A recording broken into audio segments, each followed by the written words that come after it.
आपको क्या बनाने हैं?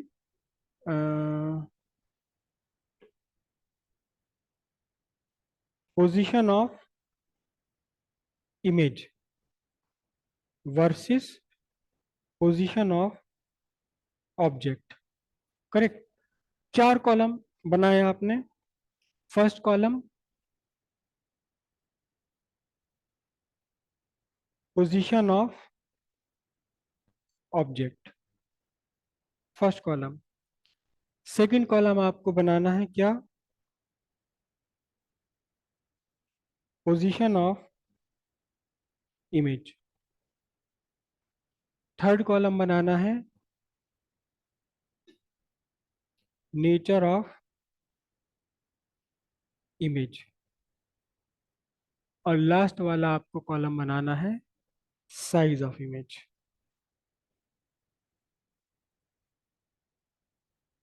ये चार कॉलम आपके बने। इन चार कॉलम में हम एक एक करके फीड करते रहेंगे जैसे जैसे ऑब्जेक्ट और इमेज बदलती हैं। ठीक है। सबसे पहली पोजीशन हम ले रहे हैं कहाँ? कॉनकेव मिरर के लिए ऑब्जेक्ट एट इंफिनिटी। ये आपका concave mirror principal axis, pole, focus point, centre of curvature. Right. Pole, focus point, centre of curvature. Object आपका इंफिनिटी पर है। ऑब्जेक्ट कहाँ है? पहली पोजीशन हमें लेनी है। ऑब्जेक्ट कहाँ? At infinity. इंफिनिटी पर लेनी है आप। ठीक है। जब भी आपका ऑब्जेक्ट इंफिनिटी पर है तो आपने ऑब्जेक्ट शो ही नहीं करना। या ऑब्जेक्ट अगर आप शो भी करते हैं तो उसे आपने प्रिंसिपल एक्सिस के बाहर आपने शो करना है। ऑब्जेक्ट आपका इंफिनिटी पर है तो आपको ऑब्जेक्ट प्रिंसिपल एक्सिस के बाहर शो करना है। ठीक है। और आपने इस ऑब्जेक्ट के हेड से लाइट रेज नहीं लेनी है। लाइट रेज का स्टार्ट आपने ऑब्जेक्ट के हेड से नहीं करना है, बल्कि कहीं से भी कर देना है। दो लाइट रे आपको लेनी पड़ती हैं किसी भी इमेज की पोजीशन फाइंड करने के लिए।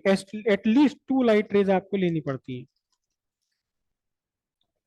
और किन्हीं भी दो रूल्स को फॉलो करते हुए। तो एक काम करें, कॉनकेव मिरर में कहाँ से लाइट इंसिडेंट होती है और कैसे वो रिफ्लेक्ट होती है, इसके लिए तीन रूल है। कॉन्वेक्स मिरर में आपका फोकस पॉइंट और सेंटर ऑफ कर्वेचर पीछे चले जाता है। पहला रूल क्या है? सिंपल सी बात है, जैसे कि जिस रूल के हिसाब से हमने फोकस पॉइंट डिफाइन किया था, a light ray incident parallel to principal axis passes through focus point after reflection from mirror। ये फर्स्ट आपका रूल हो गया। इसी का काउंटर पार्ट अगर आप मिरर में देखेंगे, कॉन्वेक्स मिरर में, a light ray incident parallel to principal axis appears to diverge from focus point. Focus point से आती हुई लगती है ये, फर्स्ट रूल। सेकेंड रूल इसका रेसिप्रोकल है। क्या? A light ray incident through focus point, ये डबल एरो बना दिया, जो मिरर पर पहुंचने से पहले ही, मिरर पर पहुंचने से पहले ही कहा फोकस पॉइंट से पास हो गई, is reflected parallel to principal axis. Incident parallel है तो फोकस से गई, फोकस से जा रही है तो पैरेलल रिफ्लेक्ट हो गई। यहां क्या है? A light ray incident towards focus. यहां फोकस तक जा ही नहीं सकती है लाइट रे, क्योंकि बीच में मिरर आ गया, मिरर से उसे रिफ्लेक्ट होना है। A light ray incident towards focus, अगर मिरर ना आता तो फोकस पॉइंट पे चली जाती, is reflected parallel to principal axis. Focus की तरफ आने वाली, अगर मिरर ना आता बीच में तो कहां पहुंच जाती है? फोकस पॉइंट पर पहुंच जाती है। बीच में मिरर आ गया, मिरर ने इसे रिफ्लेक्ट कर दिया, कैसे? Parallel to principal axis. Second के बाद थर्ड रूल क्या है? थर्ड रूल है कि कहीं भी किसी भी साइड में अगर आपकी लाइट रे मिरर तक पहुंचने से पहले सेंटर ऑफ कर्वेचर से पास हो जाए, स्केल का यूज कर लूं, सेंटर ऑफ कर्वेचर से पास हो जाए मिरर पर पहुंचने से पहले, मिरर पर पहुंचने से पहले ये कहा सेंटर ऑफ कर्वेचर से पास हो रही है, तो फिर मिरर से वापस अपने ही रास्ते पर, ये जिस रास्ते पर आ रही थी उसी रास्ते पर ये वापस रिफ्लेक्ट हो जानी है। ये तीसरा रूल बना। यहां क्या कंडीशन है? यहां कंडीशन है कि सेंटर ऑफ कर्वेचर की तरफ जाने वाली लाइट रे, ये लाइट रे सेंटर ऑफ कर्वेचर की तरफ जा रही थी, अगर बीच में मिरर ना अड़ता तो ये पहुंच जाती पॉइंट सी पर, सेंटर ऑफ कर्वेचर की तरफ इंसिडेंट है, ये अपने ही रास्ते पर वापस रिफ्लेक्ट हो गई। ठीक है।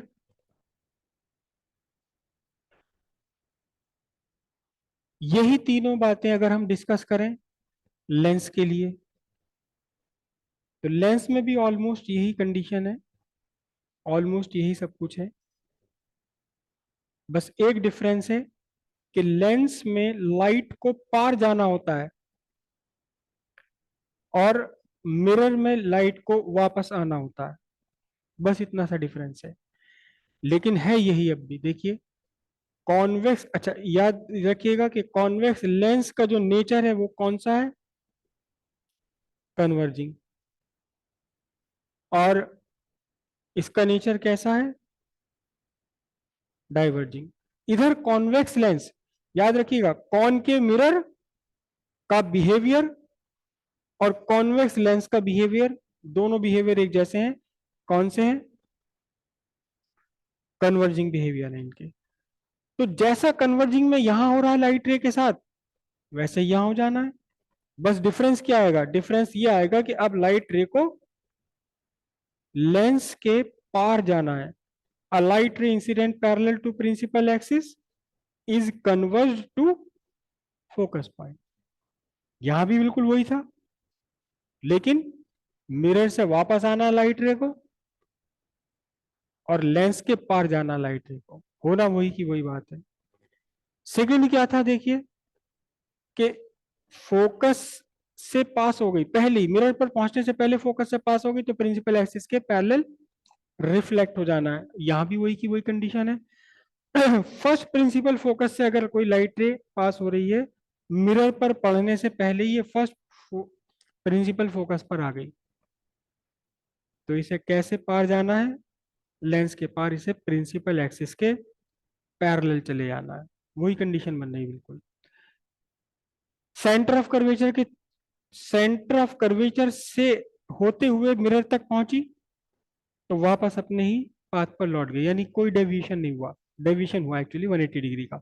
यहां थोड़ा सा डिफरेंस है कि ये ऑप्टिकल सेंटर है, ऑप्टिकल सेंटर से जो लाइट रे पास होनी है चाहे किसी भी डायरेक्शन से हो, ऐसे आ जाए या ऐसे आ जाए, कहीं से भी आ जाए, तो सीधा सीधा क्या होगा?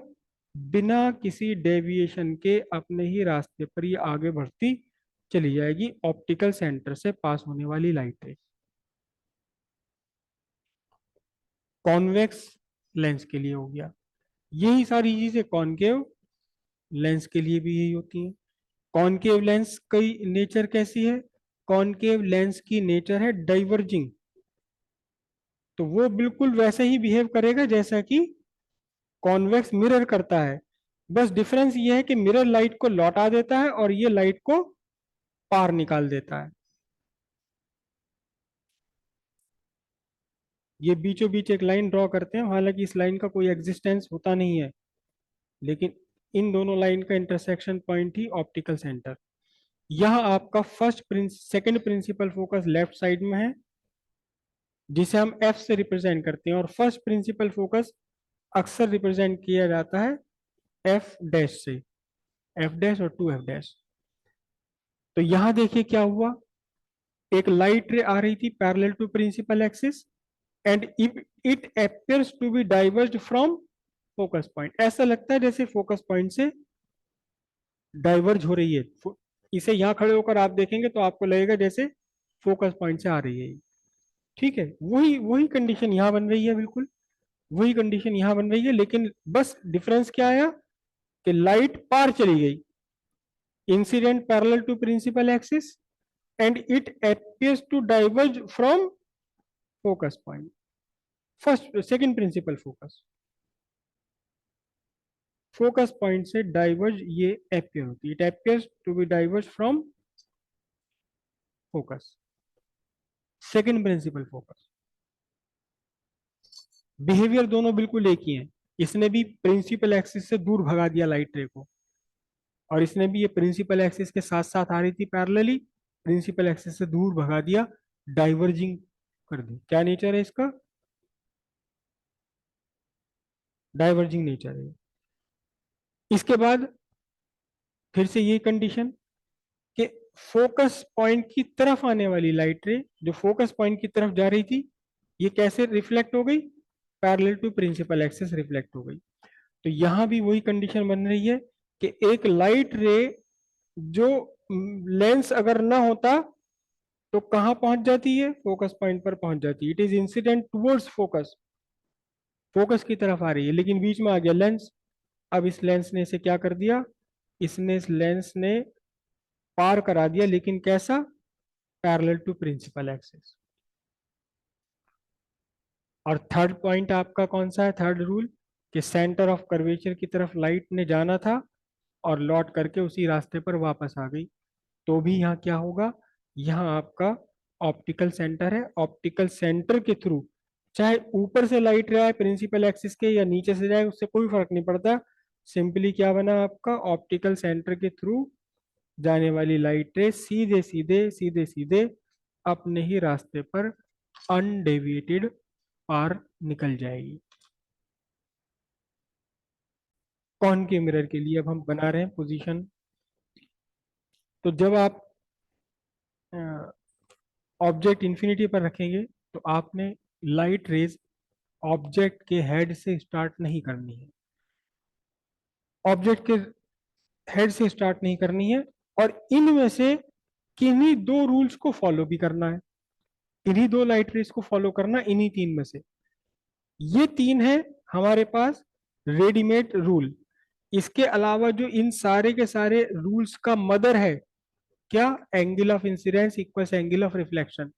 ये सारे के सारे रूल उसी एक रूल का, उसी एक angle of reflection equals angle of incidence का ही रूप है ये. अगर आप इस वाली पॉइंट में अगर आप सेंटर से मिला दोगे तो angle of incidence angle of reflection equal हो जाएगा. यहाँ अगर आप इस पॉइंट को अगर आप सेंटर से मिला दोगे तो यहाँ एंगल ऑफ इंसिडेंस और एंगल ऑफ रिफ्लेक्शन इक्वल होगा. और यहाँ जो सेंटर ऑफ कर्वेचर से जा रही तो एंगल ऑफ इंसिडेंस भी जीरो, एंगल ऑफ रिफ्लेक्शन भी जीरो. अल्टीमेटली एक ही रूल है. ये उन तीन रूल, एक के तीन हमने बना लिए अपनी कन्वीनियंस के लिए.